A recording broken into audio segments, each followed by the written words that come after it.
What's up, y'all? It's your girl, Tanisha Johnson, aka TJ Self Care. I am super excited that you are joining me today. So, today's topic, well, let me just get into it. So, last week, we've been talking a lot about decluttering our space, decluttering our minds, and just overall, what it looks like to really walk into 2024 understanding our value as a person, understanding our value in relationships, and overall just understanding that we are worthy of the things that we are seeking out and we are worthy of the things that this healing journey brings us, right? And so I wanted us to really talk today about this process of letting go and this process of us really starting to decipher, who's in our life, why is this person in my life, and do they deserve to be in our life at the role that they are in, right? I'm definitely not saying that people are not worthy. Everyone is worthy, but I do not believe that everybody is worthy of the love, the nurturing, the support, the kindness that you bring. I don't believe that.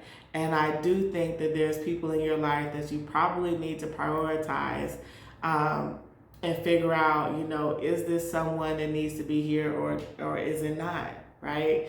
And as I, share my moments of reflection and go through this process with you, I just really want to be transparent about how it does feel really hard.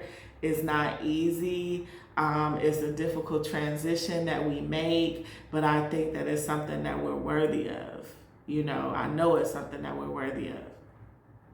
So I've been sharing with you guys all my crazy stories.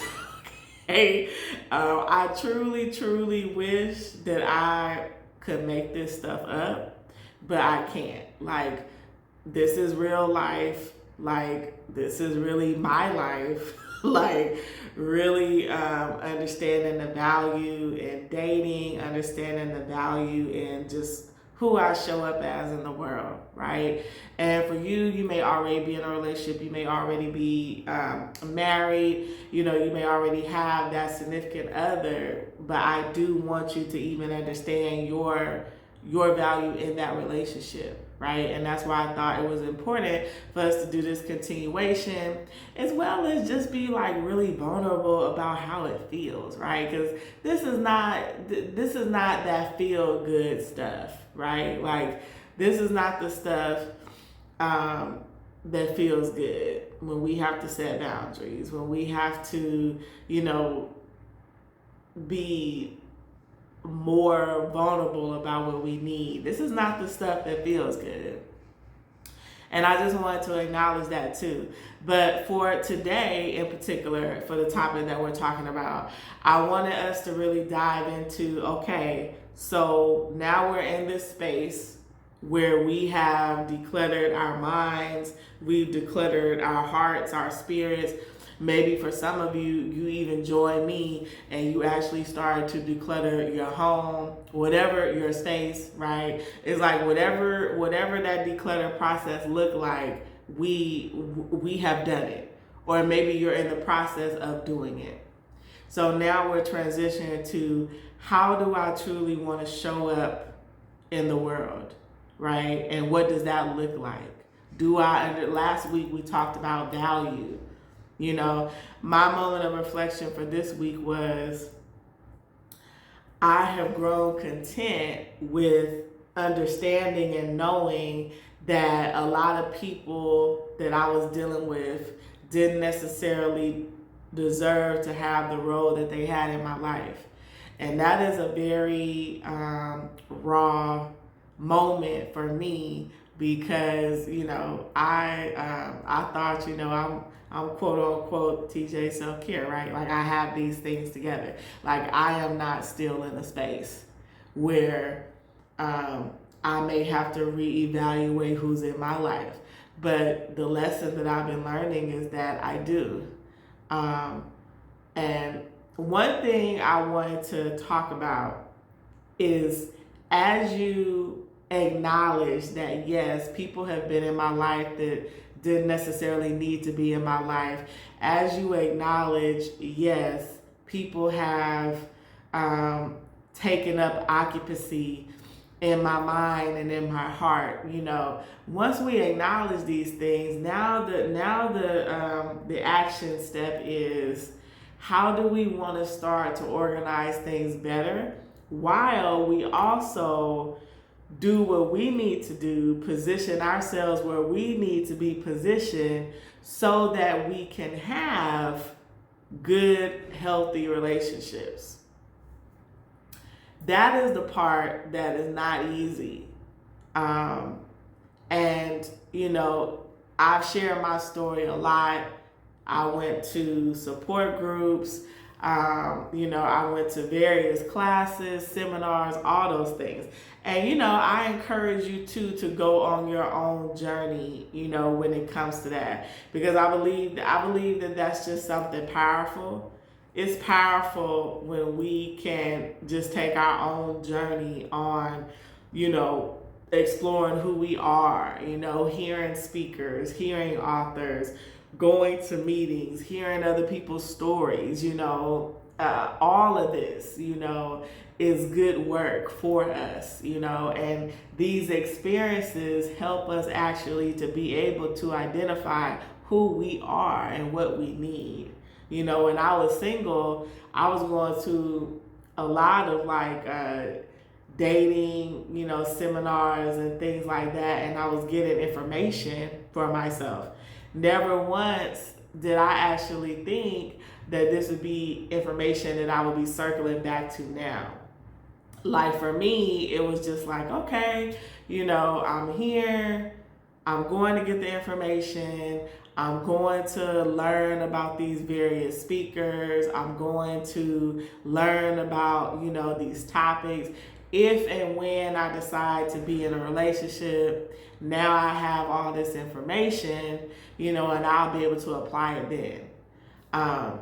I never went there realizing that the information I was going to learn would also apply to where I am right now, just as a single person, right? And all of the things that I was just learning about myself was also that I am also very ready to be in a relationship, right? And those experiences, if I would have not had those experiences, I wouldn't know that. And so that's my moment of reflection for the week. And I want you to consider, what experiences do you need to have to now lock in the mindset that you are amazing, you are worthy of love, you are worthy of being supported. Like, people are excited to see you. Don't get me started. Don't listen, don't do it. Because I love you, and even without even seeing you, like I always share with you guys, we have the same story. So that's why I stand confident in saying, I know that you're amazing. I know that you're a beautiful being. I know that you're worthy. I know that you deserve to be in relationships where you feel nurtured, valued, and supported. But I want you to get to that space.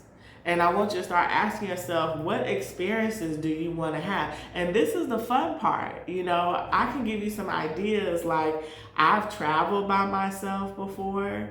I went from when it comes to spending time solo, I went from taking myself to the coffee shop, to dinner and a movie, to an amusement park, to LA, to Vegas, to Chicago. Honey, I almost was booking a flight to Tulum by myself if my friends didn't say they was gonna tag home.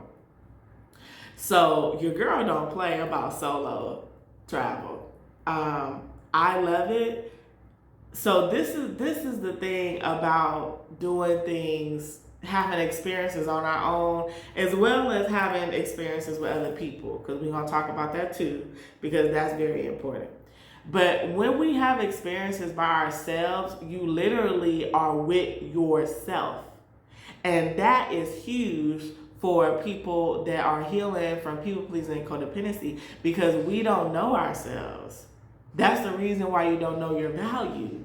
You don't know yourself because majority of what you've done is you have always been there for other people. Life has been about other people, supporting other people, guiding other people, walking other people through the steps of their life. That's what life has been like for us. So now that we're in this space of, you know what, I want to learn about me, I want to understand me, I want to get to the core of me and what that's all about, you can't do that still being in spaces where you're taking care of other people. You can't do that still being in spaces where you're the main lead of whatever is going on. Like, you can't do those things. In order for you to truly walk in the essence of who you are and learn who that is, you have to be with yourself.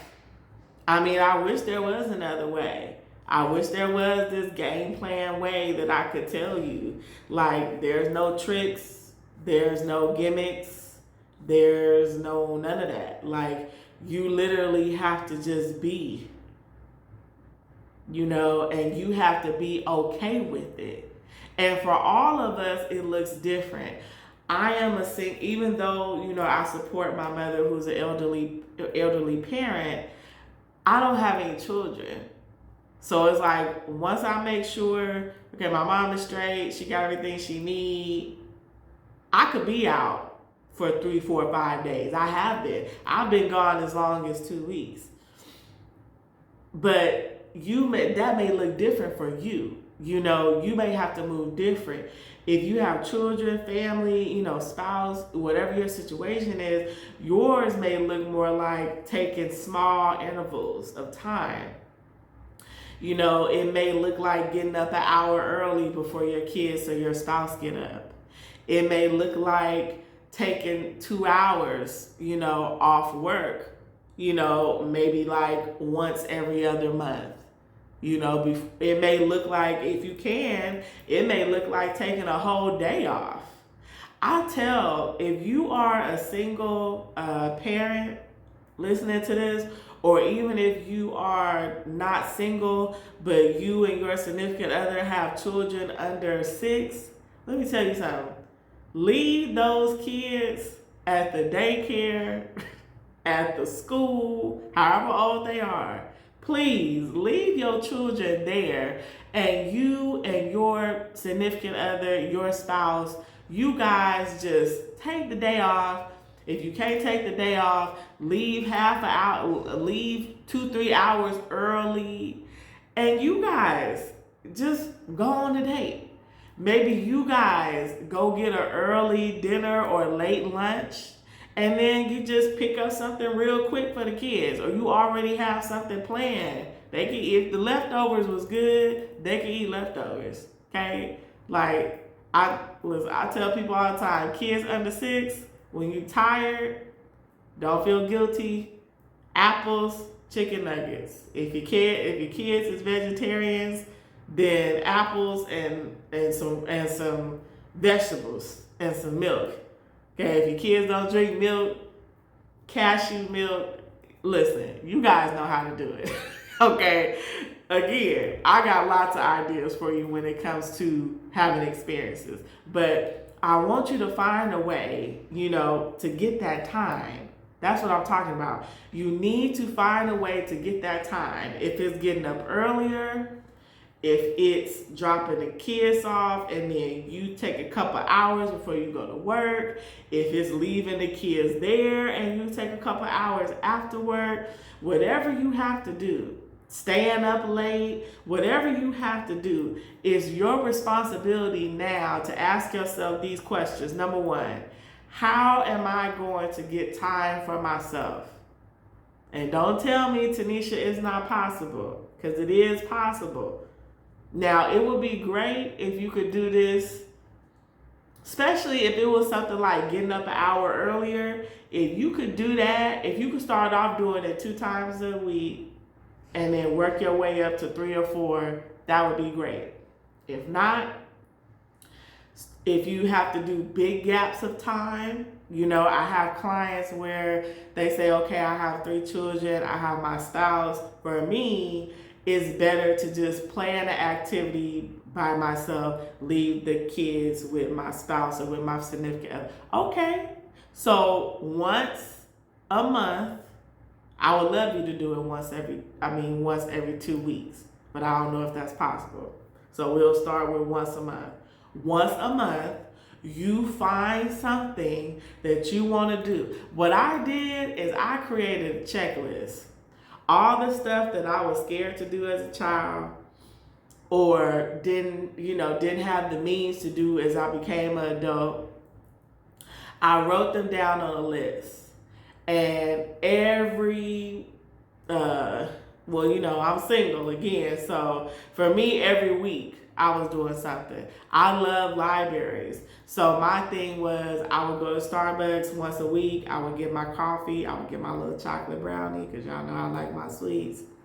And I would go to the library, and I would just sit at the library, and I would either work on my own book, because at that time I was writing my book. I would either work on my own book, or I would just pick a favorite author that I like, and I would read in the library, right? And I would be there for like 2-3 hours. And it was great just to have that deep plug. And, I don't have time today to get into the nuances of why that's important.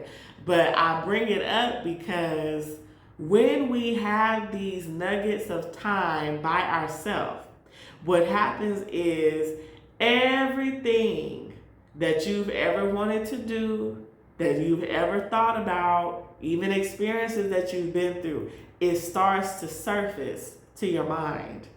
The subconscious starts to talk to you. Your body and your mind are connected. Everything starts talking to you like, oh, wow, this feels good. I don't remember feeling this way. Wow, we're in this space. I feel loved. I feel supported. And there's nobody here that's doing it. So it's me. Wow, it feels good to be with me.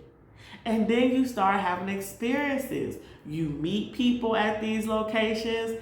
Hey, how you doing? Or you start smiling at people. People smile back. You go on vacations and stuff with people. You start to look around and observe. Oh, I like the way this person's dressed. I like that blouse. I like that sweater. Oh, I like how his beard is lined up. Or, oh, wow, her perfume smells good. And then you start talking to people. Hey, how you doing? Your perfume smells good. What is that? They tell you what they wearing. So now you go and try it for yourself. You see what I'm talking about? You start having experiences that grows you, that develops you, and that heals. That heals you, because now you no longer have the play-by-play that's going on in your mind from your trauma experiences. You're having new experiences that don't include toxic people, that don't include our parents who loved us and did the best they could, but it still didn't feel like enough. That it doesn't include none of these people. All it includes is us. We're having these amazing experiences on our own. And through that, we now see the value of who we are, what we bring to the table, right? I went through a process of literally my self-love process was, I really want to write my book. That transcended into me branching out, building a community of writers, women and men that also are writers. Now I'm traveling to the cities that they live in, which is new cities. I had never been to New York. I had never been to Chicago. I had never been to none of the places that I had went to. Now I'm actually physically going to locations, Phoenix, Chicago, Arizona, LA. I'm going to places to meet these people. We're going to events together. And what ended up happening is I got completely grounded in, yes, I am a writer. This is what I've always loved to do. I've always loved to write. That's all I wanted to do. And now I'm exploring, okay, so what does this writing, right? It's like we talked about templates last week. Whatever you like to do, now you find the template, right? So what for me is like, what do writers do? Well, no wonder I like to get coffee and go to the library because I'm a writer. No wonder I stayed up late and a night owl and write in my journal because I'm a writer. No wonder I like to write out my prayers versus getting on my knees and talking to God because I'm a writer. Same thing will happen with you. See, we had a vision. Remember we talked about vision last week.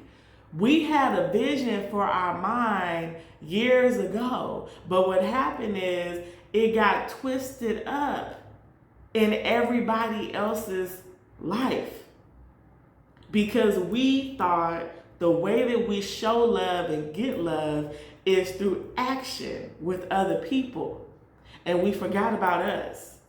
So that's why these moments of solitude are so important, because you have to start to understand, who am I outside of the trauma that told me what I was?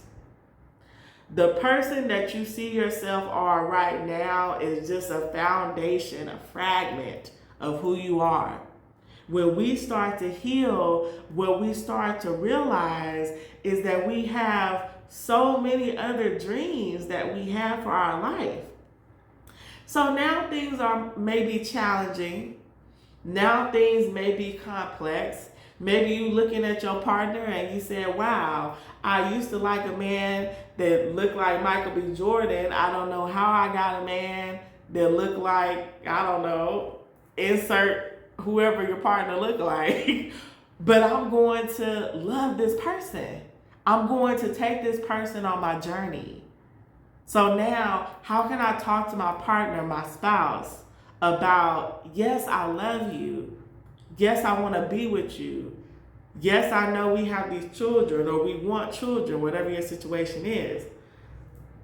But now I want to get to a place where we live out this dream that I had together, right? And whatever your dream is, you may, there's parts of it, of course, that is your dream. So you're going to carry it out. But I just wanted to share that example, because we do have to acknowledge that we need to bring people along when you do have significant others and children. Like for me, it would be a hands down situation. If I had a child right now and a spouse, I would let my partner know, I'm writing children's books and our baby is going to promote this, and I need you to be okay with this, because this is what we do it. Right? And that's how I want you to talk to your significant other, your spouse, even somebody that you've been dating for a long time and you see them in your life. Start to share your vision. We really want to be clear about not losing ourselves. So I hope you have enjoyed this episode. Again, I wanted to keep this one brief because I wanted you to be able to take time right after this episode. Normally episodes would be, 35, 40 minutes. But today I kept it brief because now it's your turn. I want you to take the other 10, 15 minutes that you will be listening to me continue to talk, and I want you to share your vision. Share your vision. So if you already know your vision, I want you to go to Tanisha at tjselfcare.com. That's TANESHIA. It's also going to be in the comment section.